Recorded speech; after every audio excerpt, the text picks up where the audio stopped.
Hello, everybody. How is everybody doing? Marla's here. Welcome to Champagne Chat number 26. We're on 26. We're on 26, which is like a quarter of the 100 that I've set myself out to go and do. So you're in for a ride, my friends, if you love these. When you're here, let me know. Say hi. When you watch it on replay, put replay. Hey, Natalie. Okay, sorry, I said Natalie. Hi, Natalia. Great to see you. And if you watch it on YouTube, make sure you subscribe because today we have an awesome topic. An awesome and a little bit of a painful topic. So today I want to talk about the issues and quite frankly, the hidden issues of us wanting to raise good children. Now, we all want to raise good children, don't get me wrong, and there's nothing wrong about wanting to raise good children. Hey, Supriya, but the way we're doing it is unfortunately not the best way, my friends, not the best way, and it's really not good at the end of the day for the child and actually not good for our relationship with them as well.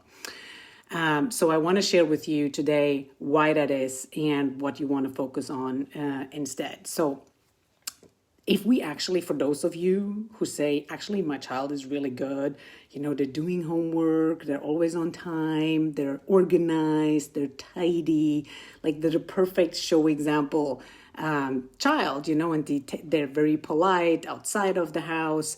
The problem with that very often is actually not in the childhood itself. And so these kids often don't really feel they actually have a choice to be bad, so to speak. They feel like this need to be compliant to their parents' behavior and the way their parents show up. So for example, if as parents, we show up or like we go through a depressive phase, and I've been going through a depressive phase. And I remember when I went through a depressive phase, my children were very accommodating and they almost like retracted. And it was kind of scary because it freaked me out. And so when we are as parents, either in like a depressive state or we're actually overly angry, what these kids tend to do is they literally fall back into survival mode. And so they are like just good. They want to they don't want to cause any trouble. And so they retract to just being really a good person. And so what happens is they suppress their real emotions every day. And they're so good. They're getting so good at suppressing their real emotions that it's not a big deal during childhood, but it actually shows up when they become adults. And the way it shows up is in people pleasing, in procrastinating. It shows up in a lot of sex issues, either like there is the distance to sex because they have a disconnection to their body, or it's overly, they're like into sex. And also it's these people, it happens very often that they actually have very mediocre careers because guess what? They never learn to break the rules. But if you want to be super successful in your job, you have to bend the rules sometimes. I'm not saying go against the rules, but we're getting better as humans. We're progressing. New things are coming by not sticking to the rules very often, at least those that are not making sense. And so that actually is also backed up, the study from Gallup that they do, I think every year, pretty much is like 87% of people don't like their job, you guys, and we don't know how to get out of it. And it's this whole mediocrity, and a lot of it comes from the need from parents to raise good children, just good children, basically. So what happens with these children that are like good all the time is that they basically feel they're like literally missing out on the experience of their parents being able to tolerate their bad behavior. And let me repeat that. So when your child is overly good for a really long period of time, it's because when they were not good, something happened to them that they were threatened. They felt threatened. So they feel I cannot show that bad side of me. So they actually do not have the experience of their parents tolerating them when they do not have good behavior. And so and think about it. What do we do? What do we do when our kids don't have good behavior? We judge them, we criticize them, we, worst case, maybe punish them, we discipline them, and even worse, we ignore them. We lock them into the, like, not lock them, but we send them off to the room. We don't want to talk to them. Like, go and deal with your stuff. And when you're like normal again, come back out, right? And the thing is, you guys, the reason we do this is because we were not tolerated when we were the bad kid, right? Think about it. What happened to you? Share that with me, actually, in the comments. What happened to you when you were the bad child? When you did things that were out of the norm, that were against the rules of your household, that were against, the rules of school? What actually happened to you? I bet with you that either you were judged, either you were punished, either you were, disciplined in a certain way, or really, as I said, worse, you were ignored and abandoned and left alone with your own feelings. And so the problem is, because this has happened to us, we carry that wounding inside of us.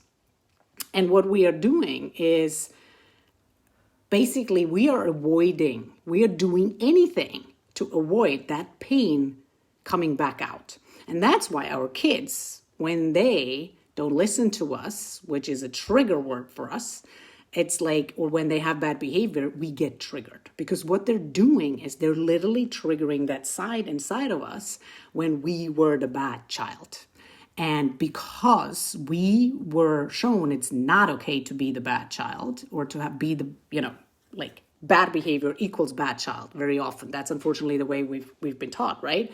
And because we carry that around inside of us, we are going to do everything that our children are going to be good. So we do not have to go through that pain again.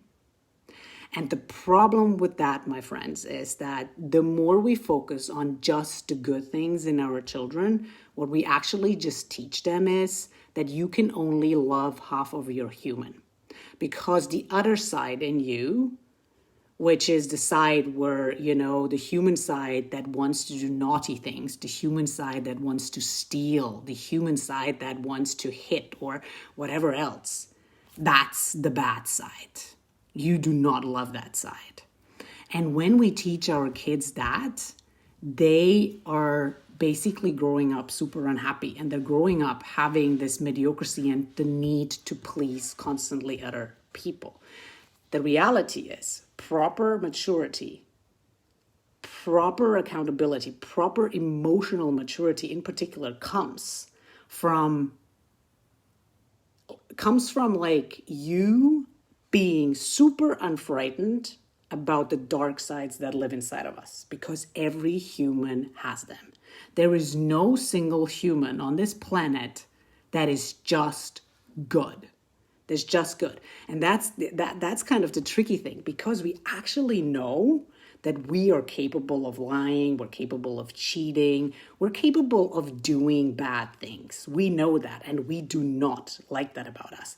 And the more we ignore that side about us, the more we judge that side about us, the more we punish that side about us, the harder it is actually to be good.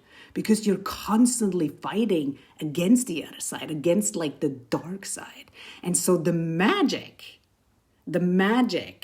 to actually be truly good and like naturally be good is to start embracing all those things you judge about yourself. So when we clear that darkness inside of us, all the things we feel like we have to forgive for ourselves, all the things we have to forgive our parents that they've done to us, the more we clean ourselves, the more you start seeing your child for who they are. And there is no such thing. I mean, I've been saying this in these conscious and pain chats over and over. There is no such thing as good or bad behavior. There just is. Underneath the bad behavior, there is always an unmet need. There's always an emotion that needs to be addressed. And if we fail to see that emotion, our kids are stuffing. They're repressing all that stuff, and it feels very heavy, and they never actually get to be who they truly want to be. Because if we can love them through those bad moments, how are they going to learn to do that? And because, again, we can do it, you have to start with you. And that's what we're doing for those of you who are new here and don't know. That's what we're doing in our Rapid Anger Relief Mastermind program. Teaching you to clear the gunk that you've been carrying around with you for years and years and years. See, in the personal development world out there, what most people do is, I need to get better. I need to do more. I need to do more. So they dump in meditation. They dump in gratitude. They dump in affirmation. And it's like, I need to do more, more, more, more, more. No, you guys, it's the opposite. You got to start clearing. Take out the weeds first. And then you can start nourishing, the roses in your garden pretty much. That's one really big element people forget. You got to get rid of the gunk.